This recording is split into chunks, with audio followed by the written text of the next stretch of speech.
I'm Elizabeth Pease from the People of Praise Communications team. In our last video, we covered how to use Google Duo to video chat with a group of 8 people or fewer. But Elizabeth, you might be wondering, what if one person in my group has a computer instead of a smartphone? What if I want to video call more than 8 people, like my whole area? What if my hand is getting tired holding up my cell phone? Or I just want to see my whole group on a bigger screen? Well, you should definitely use the technology tools that work best for you. On the communications team, we found that Zoom is an option that can answer all of these questions. Zoom is an online meeting hosting service. You can sign up for free, make one-on-one calls for as long as you want, or host group calls for up to 100 people as long as they are 40 minutes or shorter. If you'd like to host group meetings for longer than 40 minutes, you can sign up for a paid plan at $14.99 a month.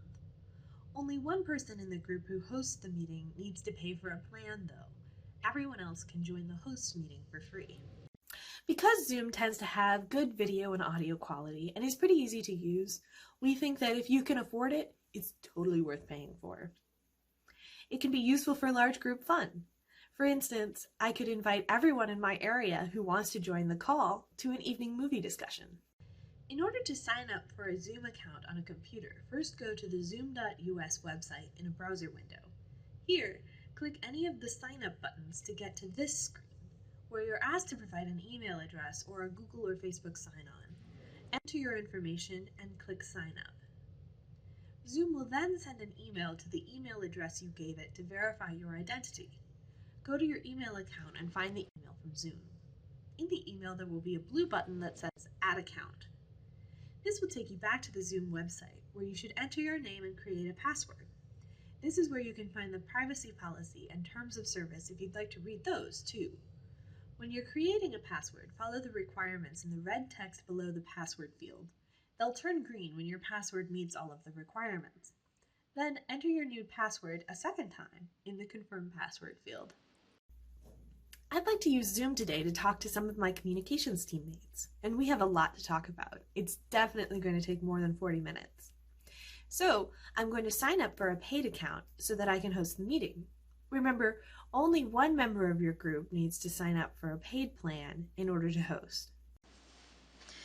To sign up for a paid account, click on Plans and Pricing on the top menu. The Pro plan will cost $14.99 a month and allow you to meet with more than one person for more than 40 minutes. On the next screens, you'll be asked to make decisions about how you'd like to pay for your account and enter your credit card information.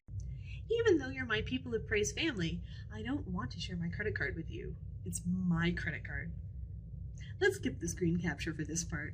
I know you'll understand. Now I'm ready to start a meeting. Click on Host a Meeting on the top menu and you'll have 3 options.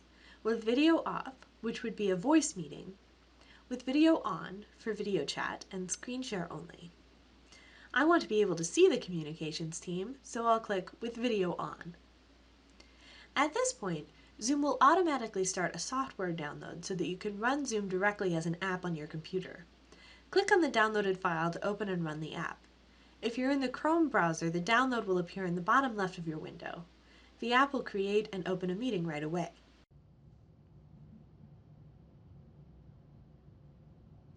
From here you can click Join with Computer Audio to use your computer's internal microphone and speakers, or you can choose other audio settings and test them.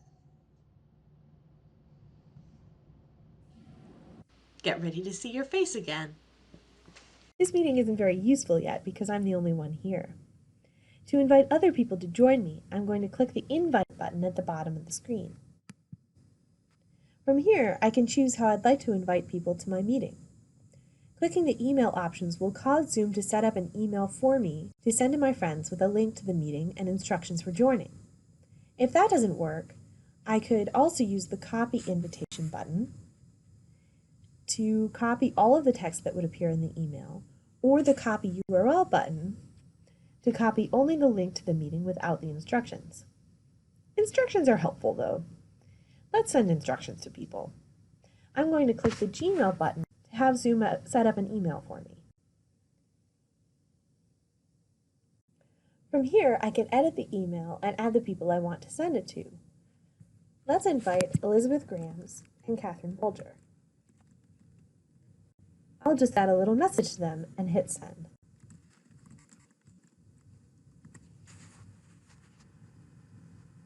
Hey team, did you get my email? Thanks, Elizabeth. I'm going to join the meeting from my phone. From a phone, Elizabeth needs to tap the link from the meeting invite email. This will take her to the Zoom website where there are links to install the app on her phone if she hasn't used Zoom before. From an Android phone, she can go to the Google Play Store to download and install the Zoom app. The install is pretty much the same on an iPhone using the App Store. When the app is installed, Elizabeth will see this screen. She can join a meeting right away by tapping the blue Join a Meeting button, sign up for Zoom, or sign in if she already has an account. For now, let's join the meeting I sent out. Here, Elizabeth needs to enter the meeting ID from the email. She can also put in her name so that she's identified when she joins the meeting. She'll also need to tap Allow or OK on the app permissions so that Zoom can use her phone's camera and audio. Hi Elizabeth, it's good to see you. Thanks for joining my meeting. Good to be here. Let's wait for the others to join. I'm going to join the meeting on my laptop, so my arm doesn't get tired holding my phone and I can see everyone on a larger screen. From her laptop, when Catherine clicks the link in the email, she'll be directed out to the Zoom website where she'll be prompted to download and install the Zoom app just like we showed earlier. She can also go directly to the zoom.us website and click Join a Meeting on the top menu, and then she'll be prompted to enter the meeting ID from my email. With Zoom installed, the meeting should open right away. Hi team! Hi, Elizabeth. Now that we're all in the meeting, we have several options. Each person in the meeting can use the microphone to mute or unmute themselves. Especially in a larger meeting, it's helpful to mute yourself when you're not speaking to minimize background noise and interference for everyone else. You can also use the camera button to stop and start the video of yourself. I find this especially useful when I want to say or do something that everyone else might not want to watch, like get up and walk around with moving the camera on the laptop woozily, or sneeze. Bless you. The up arrows next to the microphone and video icons will allow you to access the audio and video settings if you're having trouble with that, or if you're working with multiple possible audio and video sources, like a headset or a webcam that's not built into your computer. The Manage Participants button will open a list of who's in the meeting. From there, as the host, I have some very handy options. If there are a ton of people in the meeting making a lot of noise, Hey, Elizabeth. Hey, I I had an read idea. something really I can click the Mute All button. Ah, quiet. There's also an Unmute All button here. Okay. Hey. Or I can mute and unmute particular people in the meeting one at a time, which can make a big difference when you're in a big group and the one person whose dog is barking can't find the mute button. There's also a group chat function here, where anyone in the meeting can send a typed message to the whole group or to just one person. You can use this to send files, add a comment without disrupting the presenter, or when there's someone in the meeting whose microphone isn't working, they can still communicate, even if we can't hear them. Now that we're up and running in Zoom, here are a few more things that can help in video meetings. It's a good idea to wear headphones or a headset when you're in a video call. This can stop microphone interference and echoes, which can be very uncomfortable to listen to. Keep in mind that with your camera on, everyone in the meeting can see you. Just like when we're with each other in person, it's a good idea to make eye contact and look attentive. Look at the camera so we can see your smiling face. Thanks, guys. Now let's end the meeting. Any of the participants can leave the meeting in progress by closing the window. As the host, I can end the meeting by clicking the red End Meeting button at the bottom left. Bye all, we'll talk again soon. Bye. If you've left a meeting while it's still in progress and you want to get back in, you can rejoin the meeting using the link in the code from the message the host sent you. You might also want to start a meeting as a host from a phone. To do that, make sure that the Zoom app is installed on your phone. Then open the app. You can either sign up for Zoom if you haven't already, or sign in with your account from this screen. To start a meeting, tap the orange New Meeting button and grant the app permissions if you haven't already. Then you'll see yourself in a meeting on the screen. To invite people to the meeting, tap the Invite Participants button on the bottom. Then you'll be given options based on what other apps you have installed on your phone. You can invite people using email or texting, for instance. You can also schedule a meeting ahead of time for people to join later.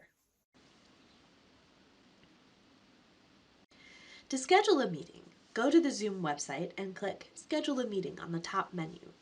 Here, you can enter a topic for your meeting, enter a start date and time and how long it will last, and choose from various other meeting options.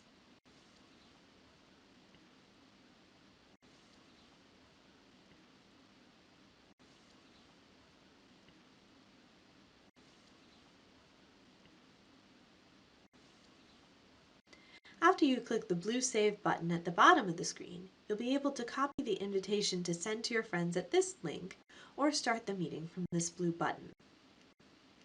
To find and start a previously scheduled meeting on the Zoom website, click on My Account on the top menu. Then, on the left menu, click on Meetings, and you'll see a list of the meetings you have scheduled. Click on the link on the meeting you're looking for to get back to that meeting's screen. Zoom has lots of other useful features and a support page with videos that will teach you how to use them. The support page is in the top right corner of the top menu here. So, as you can see, Zoom is pretty easy. If Zoom still isn't working for you at this point, remember the first step to all troubleshooting. Calm down. One outcome of the unique moment our world is in right now is that we're all in the same boat, learning how to use our devices as a lifeline to keep our relationships going. I'm not saying we won't want to throw some of our phones overboard in the process. I'm just saying it won't help at all. Remember, if you're really stuck, you can always say a prayer and then ask someone for help. Happy Zooming!